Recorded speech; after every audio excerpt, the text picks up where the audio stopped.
Hoje é dia 6 de julho de 2026, né? E já agradeço, Deus, por essa bênção de estar aqui presente para fazer a leitura da Bíblia capa a capa, Manual do Reino. Bom dia, Fernando. E hoje nós estamos aqui prontos para a leitura do 1 Samuel 19, 20, Romanos 11, Salmo 128 e Provérbios 6. Será realmente uma grande bênção, né? Então já vou chamar o Fernando, já vamos fazer. E nós vamos dar início à nossa leitura do dia de hoje, né? Hoje é 6 de julho. Bom dia, Fernando. Opa, bom dia, Nival. Tudo E a bem? todos. Firme, graças a Deus, tudo tranquilo. Hoje está frio aí ou não? Cara, até que eu nem observei a temperatura, mas sei lá, 16 graus aqui marcando no É. computador. É. Eu ontem em Panambi estava 4 graus. Ah, é? Tava frio para encrenca. 4 graus é uma sensação de desafio já. É. Mas tá bom, vamos iniciar aí a nossa leitura, vamos fazer a oração. Vamos lá. Senhor, clamo a Ti pelo sangue de Jesus, agradeço já por esse dia, por essa segunda-feira, por esse amanhecer, por sentir a Sua presença já no início da nossa leitura da Bíblia capa a capa. Nos dê entendimento na Sua leitura e que o Senhor possa estar nos dando também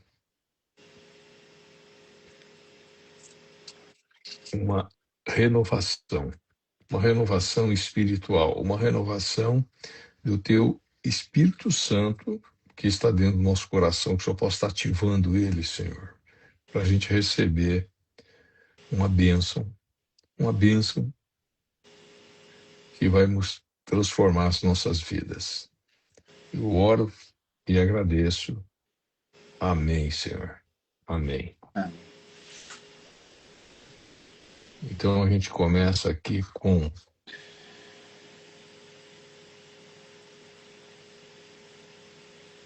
Primeiro Samuel, Samuel 1 Samuel 19. 19 e 20, né?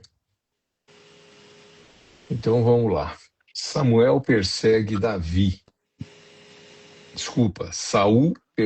Davi. Nós vamos ler 1 Samuel 19, iniciamos pelo versículo 1. Saul contou ao seu filho Jonatas e a todos os seus oficiais que ele planejava matar Davi. Mas Jonatas era muito amigo de Davi e por isso lhe disse: o meu pai está planejando matar você. Amanhã cedo tenha cuidado, esconda-se em algum lugar secreto e fique lá. Eu vou esperar pelo meu pai no campo em que você estiver escondido e vou falar com ele a seu respeito. Se descobrir alguma coisa, eu aviso você. Então Jonatas elogiou Davi para Saul e disse: meu pai, não faça nenhum mal ao seu servidor Davi, pois ele nunca lhe fez nenhum mal. Pelo contrário, tudo o que ele tem feito tem ajudado bastante o Senhor. Ele arriscou a própria vida quando matou Golias, e por meio dele o Senhor Deus conquistou uma grande vitória para Israel. O Senhor mesmo viu isso e ficou contente. Então, por que o Senhor, meu pai, faria mal a um homem inocente, matando Davi sem nenhuma razão? Saul atendeu o pedido de Jonatas e jurou que, em nome do Senhor, o Deus vivo, que Davi não seria morto. Então Jonatas chamou Davi e lhe contou tudo. Aí levou a Saul e Davi continuou a servir o reino como antes. E novamente houve guerra contra os filisteus. Davi os atacou e o derrotou tão completamente que eles fugiram. Um dia, um espírito mau mandado pelo Senhor dominou Saul, e ele estava sentado em casa com a lança na mão, e Davi estava ali tocando lira. Saul tentou espetar Davi na parede com a sua lança, mas ele se desviou e a lança ficou fincada na parede. Então Davi correu e escapou. Naquela mesma noite, Saul mandou alguns homens vigiarem a casa de Davi para o matar na manhã seguinte. Mical, a mulher de Davi, o avisou: se você não fugir esta noite, amanhã estará morto.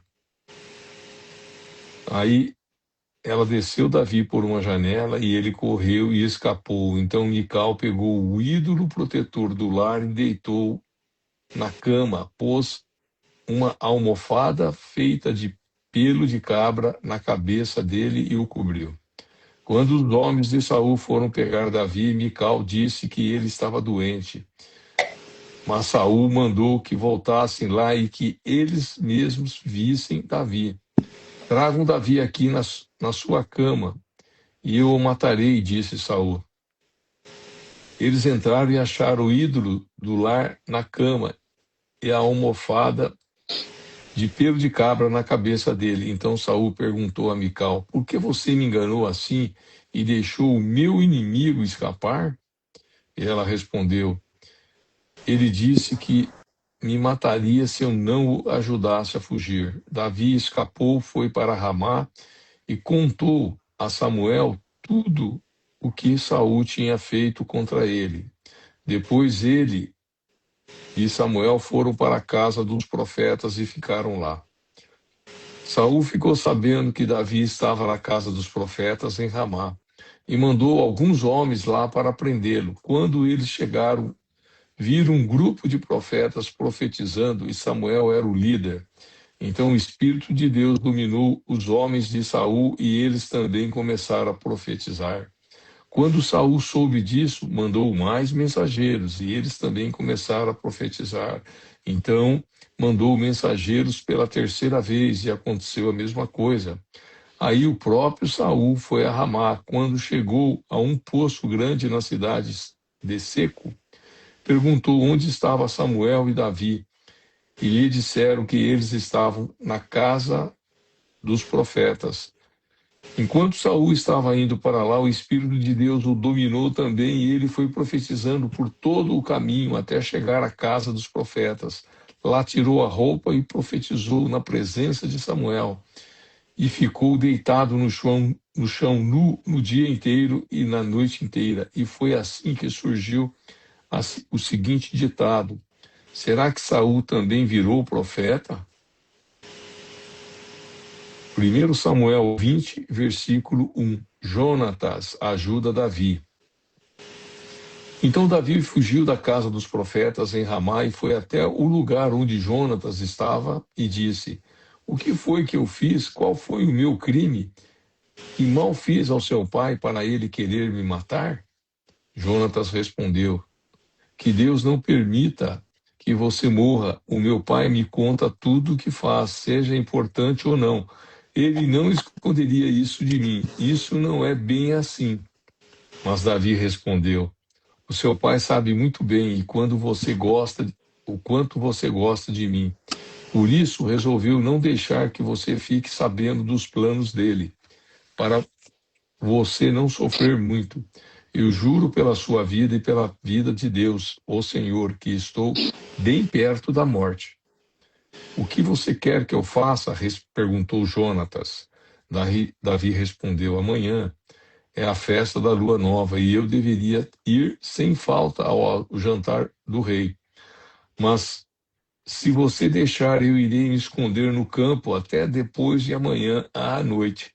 Se o seu pai notar que eu não estou à mesa, diga que eu pedi a você para deixar ir com urgência a Belém, pois esta está na época de toda a minha família oferecer lá sacrifício anual.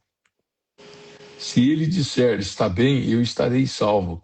Mas se ele ficar com raiva, então você ficará sabendo que ele está com as más intenções. Peço que você me faça este favor e cumpra assim a promessa sagrada que me fez. Porém, eu sou culpado, mate-me. Você- Porém, se eu sou culpado, mate-me você mesmo, porque deixar o seu pai fazer isso? Nem pense numa coisa dessas, respondeu Jonatas. Se eu soubesse que o meu pai estava mesmo resolvido a acabar com você, acha que eu não avisaria? Não o avisaria? Então Davi perguntou: E se o seu pai responder com raiva, quem vai me avisar? Jonatas respondeu: Venha comigo, vamos até o campo. Eles foram, e Jonatas disse a Davi: Que o Senhor, o Deus de Israel, seja nossa testemunha. Amanhã e depois de amanhã, a esta hora, eu vou fazer algumas perguntas ao meu pai. Se a intenção dele para com você for boa, eu lhe mandarei dizer. Mas se ele tiver a intenção de fazer alguma coisa contra você, que o Senhor Deus me mate se eu não enviar uma mensagem a você e não deixá-lo ir embora são e salvo. Que o Senhor esteja com você, assim como esteve com o meu pai. E agora, se eu continuar vivo, cumpra a sua promessa sagrada e seja fiel a mim. Mas se eu morrer, trate sempre a minha família com bondade. E quando o Senhor destruir completamente todos os nossos inimigos, que nós não quebremos a promessa que fizemos um ao outro. Se você quebrar, Deus o castigará. Novamente, Jonatas fez um juramento de amizade a Davi, pois ele amava Davi como a si mesmo, e disse a Davi: Amanhã é festa da lua nova, e se você não estiver lá, a sua falta será notada. Depois de amanhã, a sua falta será notada ainda mais. Assim vá para o lugar onde você se escondeu da outra vez e fique atrás do monte de pedras que há ali. Então eu atirarei 3 flechas, como se um monte de pedras fosse um alvo. Aí direi ao meu empregado para ir buscá-la. Se eu disser a ele: Olha, as flechas estão para cá de você, pegue-as. E isso quer dizer que tudo está bem. E você pode sair. Eu juro por Deus, o Senhor, que nesse caso você estará em perigo. Mas se eu disser a ele: As flechas estão mais para lá de você, então fuja, pois o Senhor estará mandando que você vá. Quanto à promessa que fizemos um ao outro, o Senhor Deus nos ajudará a cumpri-la para sempre. Então Davi se escondeu no campo, o rei Saul chegou para a festa da lua nova e sentou-se para comer no lugar de costume, perto da parede. Abner sentou-se ao lado de Saul e Jonatas na sua frente, mas o lugar de Davi ficou vazio.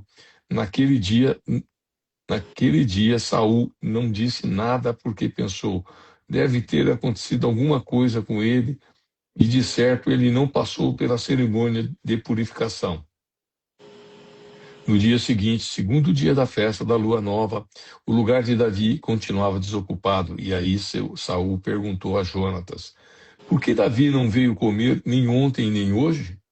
Jonatas respondeu: Ele me pediu licença para ir a Belém. Ele me disse: Deixe-me ir a Belém, porque a minha família está lá fazendo a festa do sacrifício. O meu irmão mandou que eu também fosse. Se você é meu amigo, deixe que eu vá ver os meus parentes. E Jonatas continuou: E por isso que ele não está no seu lugar, e por isso que ele não está no seu lugar à mesa. Então Saul ficou muito zangado com Jonatas e disse: Seu filho de uma mulher à toa.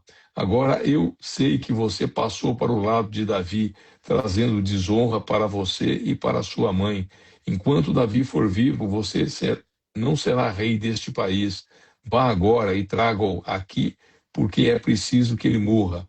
Porque é que ele deve morrer? Perguntou Jonatas. O que foi que ele fez?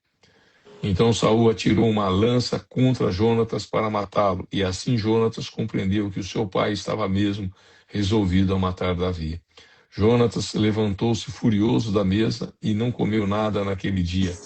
E o segundo dia da festa da lua, naquele dia, o segundo dia da festa da lua nova.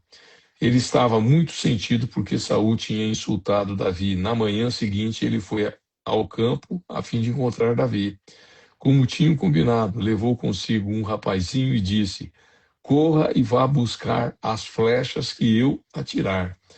O rapaz correu e Jonatas atirou uma flecha que passou além dele.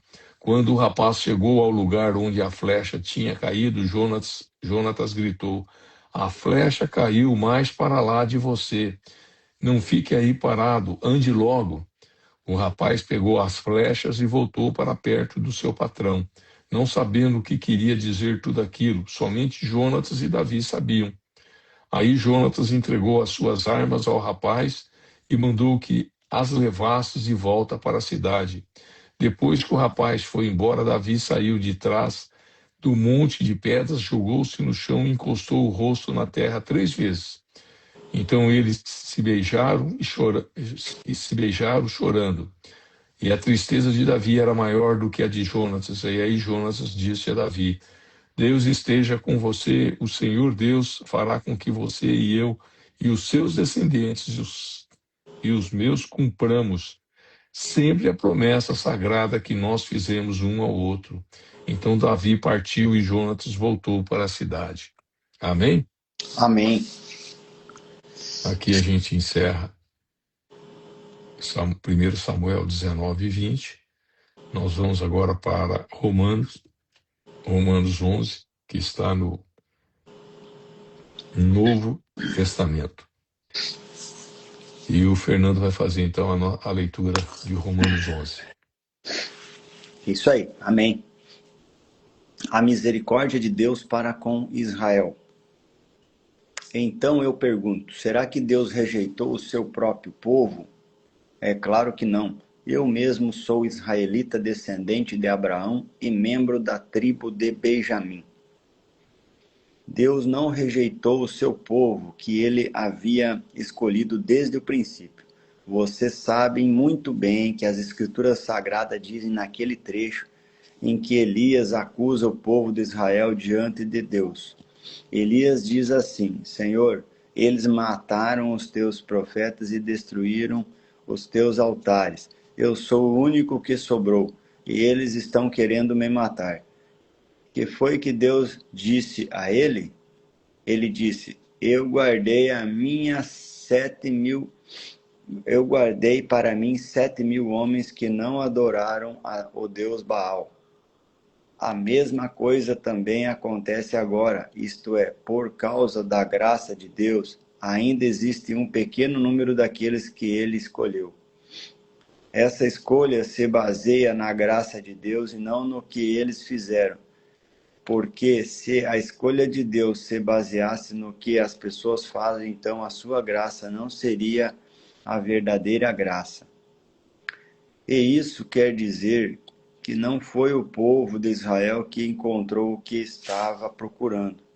Quem encontrou foi apenas um pequeno grupo que Deus escolheu. Os outros não quiseram ouvir o chamado de Deus, como dizem as Escrituras Sagradas. Deus endureceu o coração e a mente deles. Deu-lhes olhos que não podem ver e ouvidos que não podem ouvir até o dia de hoje. E Davi disse que nas suas festas eles sejam apanhados e enganados, que eles caiam e sejam castigados. Ó Deus, faze com que eles fiquem cegos e que fiquem sempre curvados, debaixo do peso das suas dificuldades. Agora eu pergunto, quando os judeus tropeçarão, será que eles cairão para nunca mais se levantarem? É claro que não, mas porque eles pecaram, a salvação veio para os não-judeus, para fazer com que os judeus ficassem com ciúmes deles. O pecado dos judeus trouxe grandes bênçãos para o mundo, e a sua pobreza espiritual trouxe ricas bênçãos para os não-judeus. Então, quando se completar o número de judeus que voltarão para Deus, as bênçãos serão muito maiores ainda. Estamos lendo Romanos 11, no versículo 13. A salvação dos que não são judeus. Agora estou falando a vocês que não são judeus. Enquanto eu for o apóstolo dos não-judeus, terei orgulho do meu trabalho. Talvez eu possa fazer com que os que são da minha própria raça fiquem com ciúmes, e assim seja possível salvar alguns deles. Porque, quando os judeus foram rejeitados, o resto do mundo se tornou amigo de Deus. O que acontecerá então quando eles forem aceitos? Os que estiverem mortos receberão a vida. Pois, se o primeiro pão assado depois da colheita é dedicado a Deus, isso quer dizer que todos os outros pães também são dedicados a Ele. E se as raízes de uma árvore são oferecidas a Deus, os galhos também são dele. Alguns galhos da oliveira cultivada foram quebrados, e um galho de oliveira brava foi enxertado nela. Pois vocês, os não-judeus, são como aquela oliveira brava, e agora tomam parte na força e na riqueza espiritual dos judeus. Portanto, vocês não devem desprezar os galhos que foram quebrados. Como é que vocês podem estar orgulhosos? Vocês são somente galhos, não são vocês que sustentam a raiz, é a raiz que sustenta vocês. Porém, vocês dirão, sim, mas os galhos foram quebrados a fim de darem lugar para nós. Isso é verdade, mas lembrem que eles foram quebrados porque não creram. No entanto, vocês continuam na oliveira porque creem, e não têm orgulho disso. Pelo contrário, tenham medo. Se Deus não deixou de castigar os judeus, que são como galhos naturais, vocês acham que Ele vai deixar de castigar vocês? Vejam como Deus é bom e também é duro. Ele é duro para os que caíram e bom para vocês. Se continuarem sempre confiando na bondade dele, senão vocês também serão cortados. E, se os judeus abandonarem a sua descrença, serão enxertados na oliveira cultivada, pois Deus pode enxertá-los de novo. Vocês, os não-judeus, são como aquele galho de oliveira brava que foi cortado e enxertado contra a natureza na oliveira cultivada. Os judeus são como essa oliveira cultivada.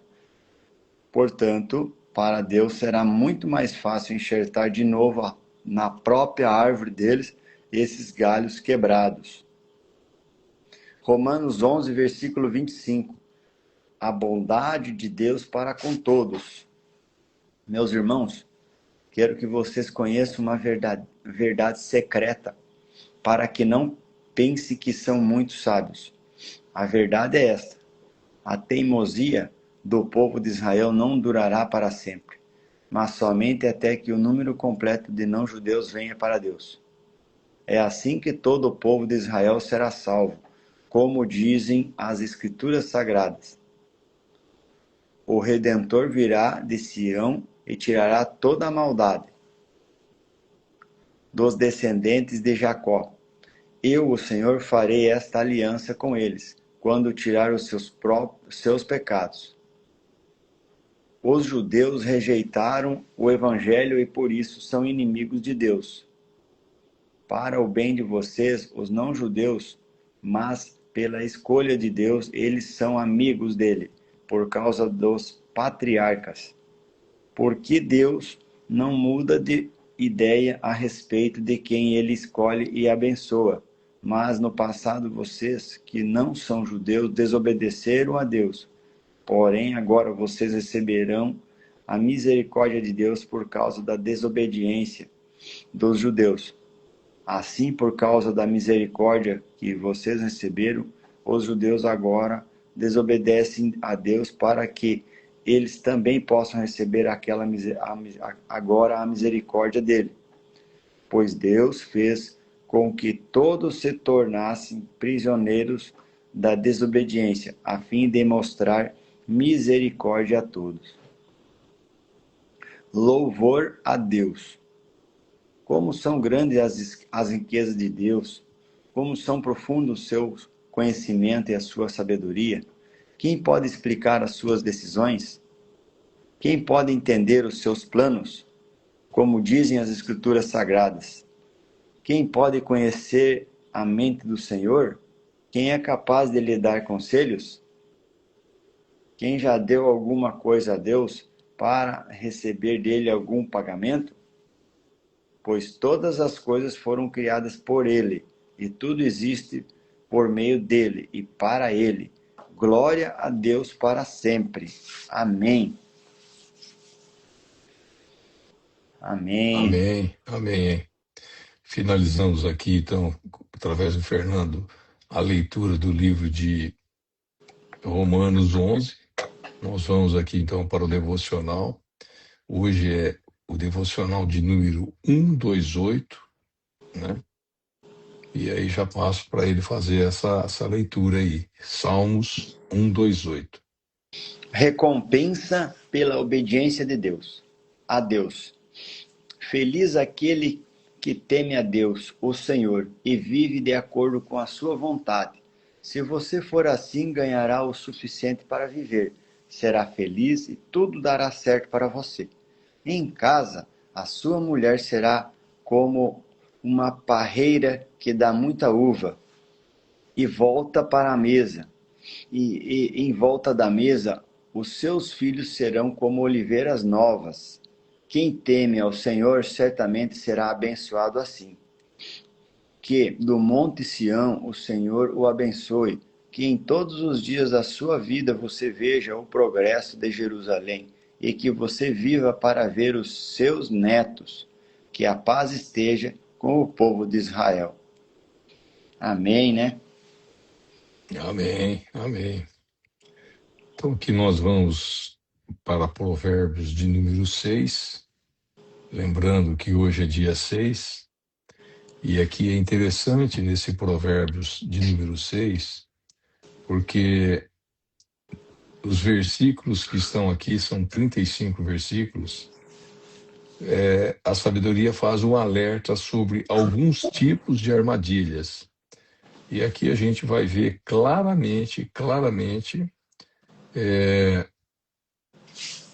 como o livro de Provérbios é atual, né? Então, assim, nós já começamos aqui com outros conselhos. Provérbios 6, versículo 1. Filho, você é fiador de alguém, deu a sua palavra e ficou preso na promessa que fez? Então, meu filho, agora você está nas mãos dessa pessoa. Mas há um jeito de sair disso. Vá logo e peça que ela livre você dessa obrigação. Não durma e nem descanse. Saia dessa armadilha como um passarinho ou uma gazela escapa do caçador. Então, aqui, só para fazer, abrindo um parênteses, aqui realmente é muito comum no mundo dos negócios que se exija a garantia de um fiador. Talvez você já tenha sido fiador, eu também já tenha sido fiador. Mas o fiador, geralmente, quando ele assina ali como fiador, ele está garantindo de quem fez o compromisso que ele vai pagar. E aí, se ele não paga, a responsabilidade passa a ser do fiador. Então, assim, tem dois perigos nessa situação que vale a pena chamar atenção aqui, né? A primeira, a pessoa que fez o compromisso, se não conseguir pagar por algum imprevisto, e a segunda, ou de fato, dele usar de má fé, deixando a dívida por conta do fiador. E a maneira da gente evitar esses perigos é a gente falar não. E muitas vezes a gente não está preparado para falar esse não. E aqui, então, já demonstra claramente o que leva eu fazer a leitura do livro de Provérbios, né? Então está mostrando aqui da gente não ser fiador das pessoas, né? Nós estamos lendo Provérbios 6, aqui nós estamos no versículo 6, que diz assim: preguiçoso, aprenda uma lição com as formigas. Elas não têm líder, nem chefe, nem governador, mas guardam comida no verão, preparando-se para o inverno. Preguiçoso, até quando você vai ficar deitado? Quando vai se levantar? Então o preguiçoso diz: eu vou dormir somente um pouquinho, vou cruzar os braços e descansar mais um pouco. Mas enquanto ele dorme, a pobreza atacará como um ladrão armado. Os homens maus e sem valor vivem dizendo mentiras. Piscam e fazem gestos para enganar os outros. As suas mentes perversas estão sempre planejando o mal, e eles espalham a confusão por toda parte. Por isso, a desgraça cairá de repente sobre eles, e não poderão escapar. Existem 7 coisas que o Senhor Deus detesta e que não pode tolerar: o olhar orgulhoso, a língua mentirosa, mãos que matam gente inocente, a mente que faz planos perversos, pés que se apressam para fazer o mal, a testemunha falsa que diz mentiras e a pessoa que provoca briga entre amigos. Os perigos do adultério. Então, aqui de novo, né? O que eu levo, o que eu ganho lendo o livro de Provérbios, né? Advertência contra adultério. Os perigos do adultério. Filho, faça o que o seu pai diz e nunca esqueça que a sua mãe ensinou. Guarde sempre as suas palavras bem gravadas no coração. Os seus ensinamentos guiarão você quando você viajar, protegerão você de noite e aconselharão de dia. As suas instruções são uma luz brilhante e a sua correção ensina a viver. Elas livrarão você da mulher imoral e das suas palavras sedutoras. Não seja tentado pela sua beleza e nem caia na armadilha dos seus olhos tentadores. Qualquer homem pode ter uma prostituta por pouco dinheiro, mas o adultério custará a ele a sua própria vida. Será que você pode carregar fogo no colo sem queimar a roupa? Será que você pode andar em cima das brasas sem queimar os pés? O homem que dorme com a mulher do outro corre esse mesmo perigo. Quem fizer isso terá que sofrer muito. Quem rouba comida para matar, a fome não é desprezado. Porém, se é apanhado, tem de pagar 7 vezes mais. Ele precisa entregar tudo o que tem. No entanto, o homem que comete adultério não tem juízo, ele está se destruindo a si mesmo. Passará vergonha, levará uma surra e ficará desmoralizado para sempre. Porque o ciúme faz o marido ficar furioso e a sua vingança não tem limites. Ele não aceitará nenhum pagamento e mesmo uma porção de presentes não acabará com a sua raiva. Então aqui a gente leu 35 versículos do capítulo 6 de Provérbios, e a gente vê aqui então a questão de não ser fiador das pessoas, a advertência contra adultério. Ele também fala do preguiçoso, né? Como é que funciona o preguiçoso. E nós já falamos no início do livro de Provérbios que existem 3 grupos de pessoas. O primeiro são os sábios, o segundo, os tolos, e o terceiro, os preguiçosos. Então está muito claro aqui o que esse livro de Provérbios, capítulo 6, nos traz aqui de sabedoria e realmente uma advertência para a gente andar dentro dos planos do Senhor. O versículo que eu marquei foi o versículo de número 21. Guarde sempre as suas palavras bem gravadas no coração. Então aqui demonstra que o nosso coração tem que ser limpo, puro e ensinável, né? Nós não podemos ter mágoa, nós não podemos ter rancor, nós não podemos ter nenhum tipo de ira, né? Então, procura guardar essas palavras do Senhor no seu coração. Amém? Amém.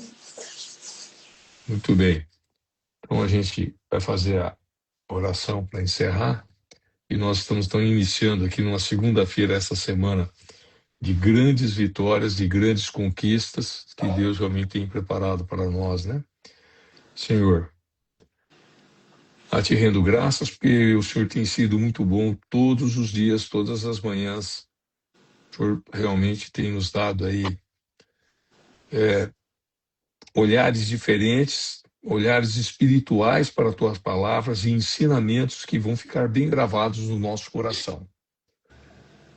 Já agradeço pelo seu amor, pela sua graça, pela sua misericórdia que não tem fim. Obrigado, Senhor, pelo seu entendimento dessa palavra aqui que vai ficar marcada no dia de hoje.